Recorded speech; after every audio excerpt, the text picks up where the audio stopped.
Zone RTI media. నమస్కారం, వార్తలకు స్వాగతం. ముందుగా ముఖ్యాంశాలు.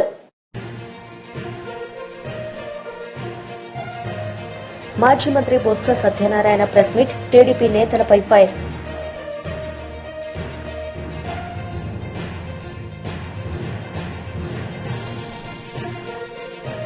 మాజీ మంత్రి శ్రీనివాస్ గౌడ్ మీడియా సమావేశం, ఇరు పార్టీలపై ఫైర్. మాజీ మంత్రి శ్రీనివాస్ గౌడ్ మీడియా సమావేశం నిర్వహించారు. ఈ సందర్భంగా పలు అంశాలపై ఆయన మాట్లాడారు. పంటలు నల్గొండ నుంచి మహబూబ్నగర్ చూస్తే ఇటు చూసినా ఎండిన పంటలు ధర్నాలు. మరి మన నీళ్ళు ఎక్కడ పోతున్నాయి, మన వాటర్ ఎక్కడ పోతుంది, కనీసం దృష్టి పెట్టకుండా కష్టపడి తెలంగాణ సస్యశ్యామలం చేసినటువంటి కేసీఆర్ గారి మీద నిందలు వేయడం తప్ప వేరే ఏం లేదు. అసలు మాట్లాడడానికి వాళ్ళకి నోరెట్లు వస్తుందో అర్థం కాదు. నీటిపారుదల శాఖ మంత్రి గారు చదువుకునే వ్యక్తి. ఆయన నుంచి మొదలుకుంటే ఎవరు మాట్లాడినా ప్రభుత్వానికి ముందు చూపు లేదు, ధ్యాస లేదు. అబద్ధాలతో ఇంకా పబ్బం కట్టుకుంటున్నాం. ఆంధ్ర గవర్నమెంట్లో ఎడమకాలంలో ఎండిపోతుండే, కుడి కాలం నీళ్ళు వస్తుండే. సేమ్ నాగార్జున సాగర్ కాలం ఎడమకాలం ఎండిపోతుంది, కుడి కాలం నిండుతుంది. ఇది ఎండిపోతుంది ఎట్లా, అది నిండుతుంది ఎట్లా, ఎక్కడ పోతున్నాయి నీళ్ళు అనేవి దాని మీద దృష్టే లేదు. ఆంధ్ర తెలంగాణ పంచాయతీ పెట్టిస్తారు తప్ప పరిష్కారం దిశగా ఆలోచన చేయట్లేదు.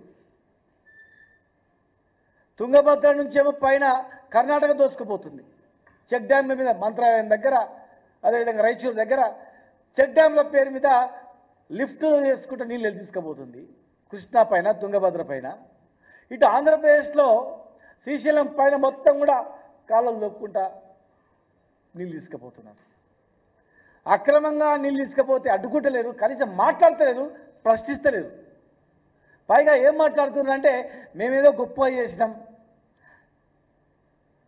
తెలంగాణను సస్యశ్యామలం చేసినాం. మేము అడుగుతా ఉన్నాను, మీ హాయంలో ఏ ప్రాజెక్టు కంప్లీట్ చేసారు? మీ హాయంలో ఎన్ని ఎకరాలకు నీళ్ళు ఇచ్చారు? అసలు ఎన్ని తెచ్చిండ్రు? ఆత్మవిమర్శ చేసుకోండి. ఇరిగేషన్ మంత్రి గారు మహబూబ్నగర్ జిల్లాకు వచ్చిండు.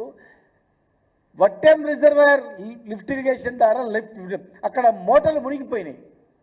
ఇప్పటి వరకు కూడా ఆ మోటార్లను తీయలేదు. ఇంకా కనీసం సంబంధించిన మంత్రి ఎక్కడ పోయి ఎందుకు మునిగిపోయినామని సమీక్ష కూడా చేయలేదు.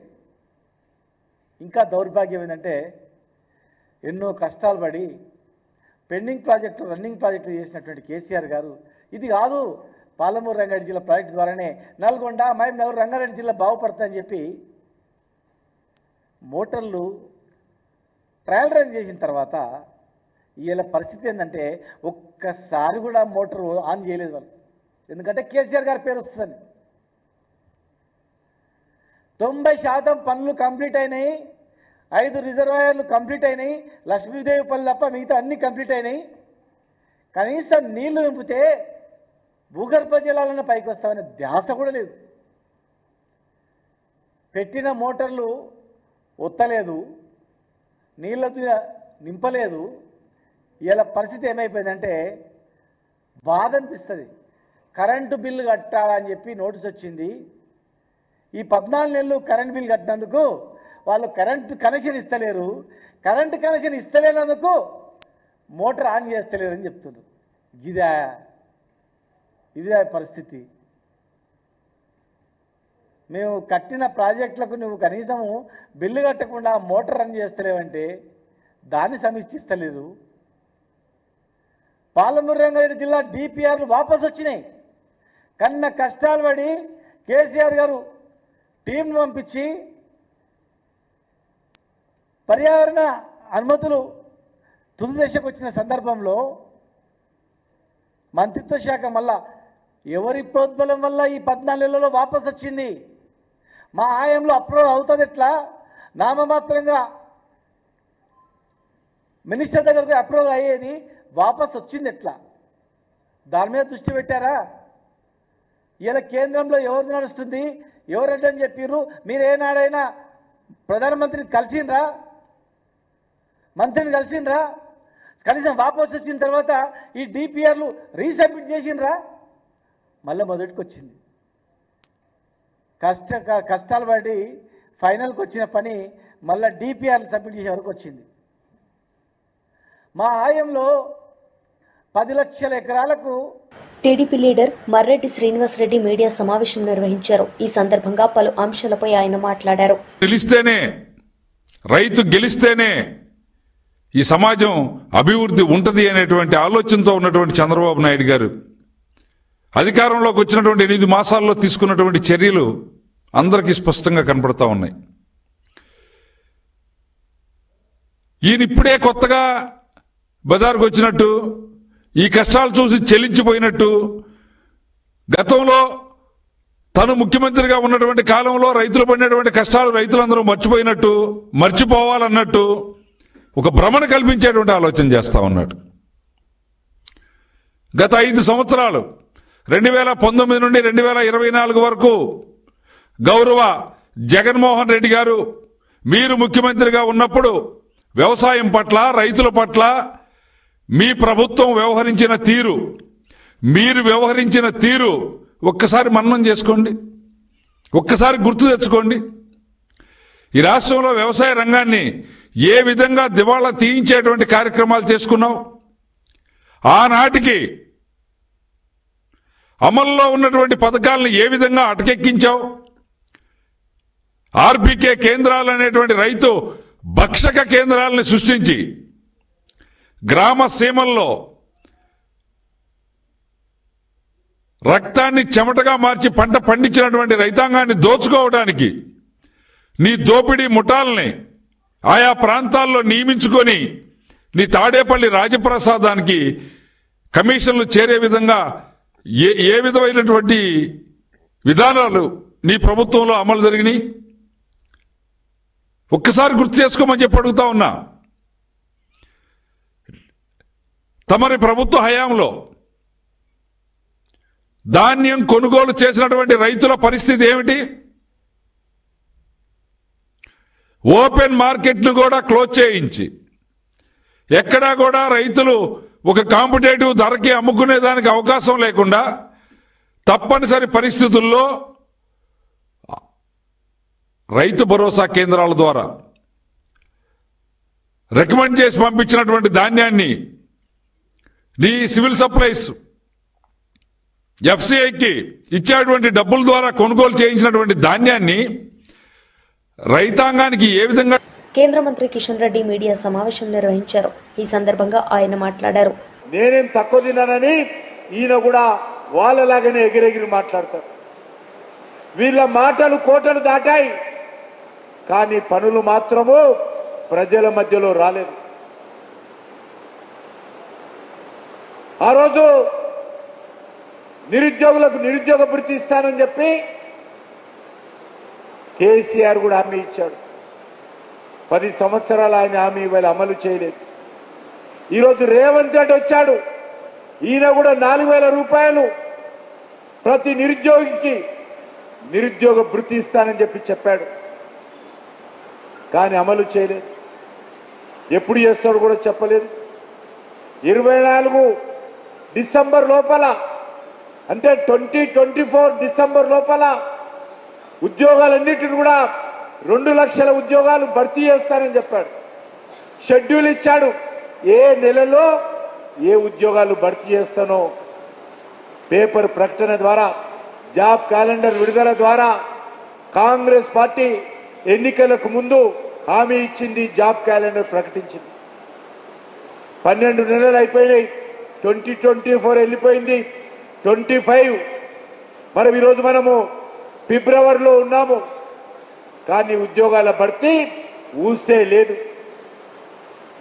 కొత్త ఉద్యోగాలు దేవుడేరుగా ఇప్పటికే ఉద్యోగాలు చేస్తున్నటువంటి వాళ్ళకు సంబంధించినటువంటి డిఏలు దిక్కులేదు,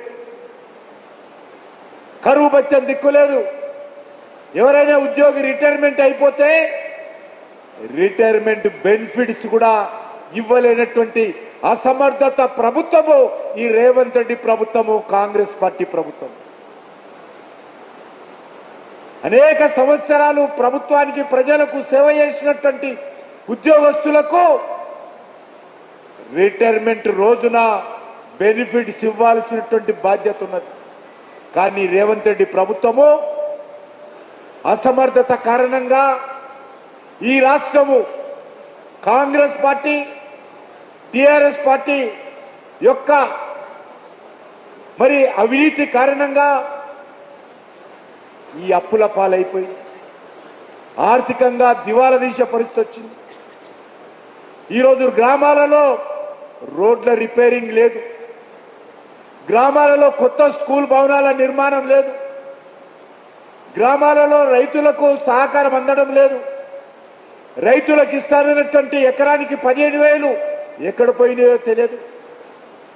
కౌలు రైతులకు ఇస్తారన్నటువంటి పైసలు ఎక్కడ పోయినాయో తెలియదు. రైతు కూలీలకు ఇస్తారన్నటువంటి డబ్బులు ఎక్కడ పోయినాయో తెలియదు. దళిత కుటుంబానికి ఇస్తారన్నటువంటి 12 లక్షల రూపాయలు కనిపించడం లేదు.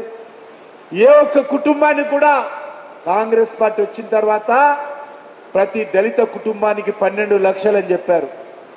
ఒక్క కుటుంబానికి కూడా ఇంతవరకు ఇవ్వలేదు. రేషన్ కార్డులు కొత్త ఇస్తామని చెప్పి ఇంకా ఆశ పెడతా ఉన్నారు. మహిళలకు ప్రతి నెలకు 2,500 రూపాయలు ఆర్థిక సాయం చేస్తామన్నారు. కానీ ఒక్క మహిళకు కూడా ఇంతవరకు అందలేదు. ఈ రకంగా వాళ్ళు ఇచ్చినటువంటి హామీలన్నిటిని కూడా అమలు చేయడంలో కాంగ్రెస్ పార్టీ ఘోర వైఫల్యం చెందింది. మరో దిక్కు భారతీయ జనతా పార్టీ నేతృత్వంలోని నరేంద్ర మోడీ గారి ప్రభుత్వము గత 10 సంవత్సరాలలో అనేక రకాలుగా ఈ దేశాన్ని ముందుకు తీసుకెళ్తా ఉంది.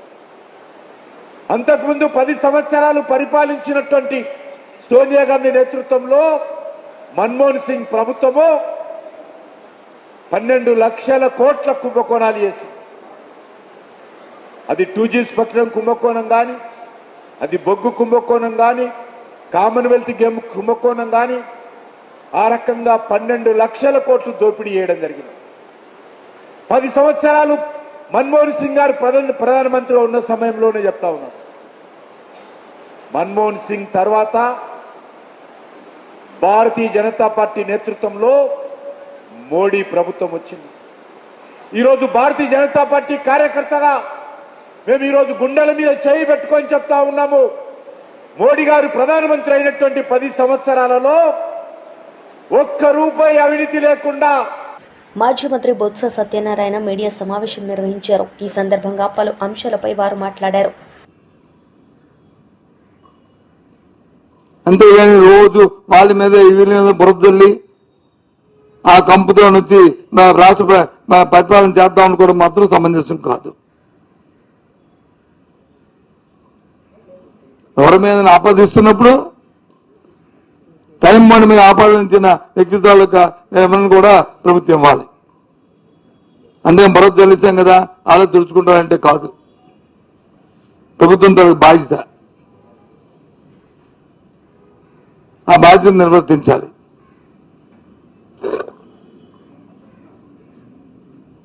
నేను కూడా జరిగిందండి. నిన్న గవర్నర్ గారిని కలిసాం కదా, ఆయన సూటిగా ఒక ప్రశ్న అడిగారు, మీ మాజీ ముఖ్యమంత్రి గారికి ఉన్న భద్రత ఏంటంటే Z+ భద్రత సార్ అన్నాను. ఎస్, అది వర్చువల్గా వచ్చింది, ఇది సర్టిఫికేట్ ఇచ్చారండి అన్నాను. మరి ఎలా తీస్తారు? ఒకరోజు ఆపడం ఏంటి? ఆశ్చర్యపోయాడు ఆయన. ఇది సర్ప్రైజ్ ఆయన వ్యక్తపరిచారు. అంటే ఏ విధంగా అధికారాన్ని చేతిలో తీసుకుంటామో, ఎందుకు ఇప్పుడు మళ్ళీ దీన్ని ఈ విషయానికి వచ్చారంటే, నిన్న ముఖ్యమంత్రి గారు మాట్లాడిన మాటలు మాట అన్నారు. ఏమన్నారు? ఇది నాకు సంబంధించిన విషయం అన్నారు. మీకు సంబంధం లేదు, ఎవరి సంబంధం ఉంటుందండి?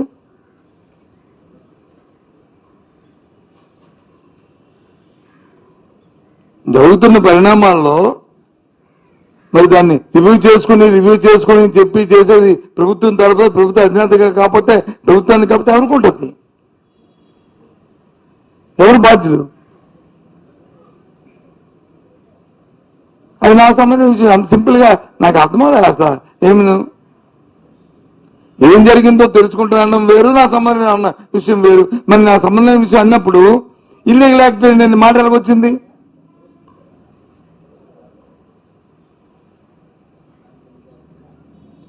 రైతులు చూడడానికి వెళ్ళి, రైతుల తాలూకా కష్టాలు వినడానికి వెళ్ళి, రైతుల తాలూకా బాధలు వినడానికి వెళ్ళి, వాళ్ళకి మద్దతు ధర రాలేదని రైతులు వచ్చి ఆత్మహత్య చేసుకుని మధ్య రైతు వచ్చి బాధపడుతున్న నేపథ్యంలో వాళ్ళ దగ్గరికి వెళ్తే అది ఇల్లీగల్ యాక్టివిటీ అంటే మరి ఎలా వచ్చిందండి?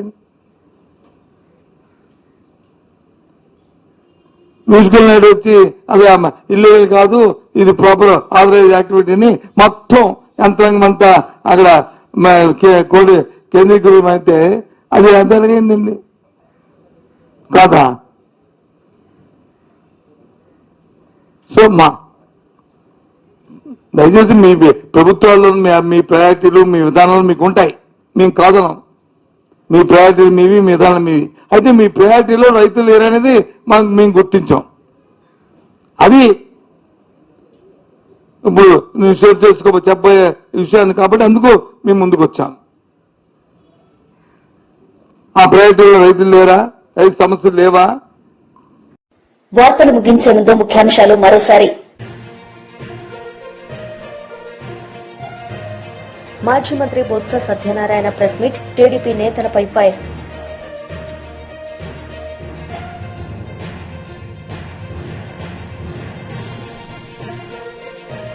మాజీ మంత్రి శ్రీనివాస్ గౌడ్ మీడియా సమావేశం, ఇరు పార్టీలపై ఫైర్. ఈ వార్తలు ఇంతటితో సమాప్తం. తిరిగి ప్రసారమయ్యే వార్తల్లో మళ్లీ కలుద్దాం. అంతవరకు సెలవు. నమస్తే.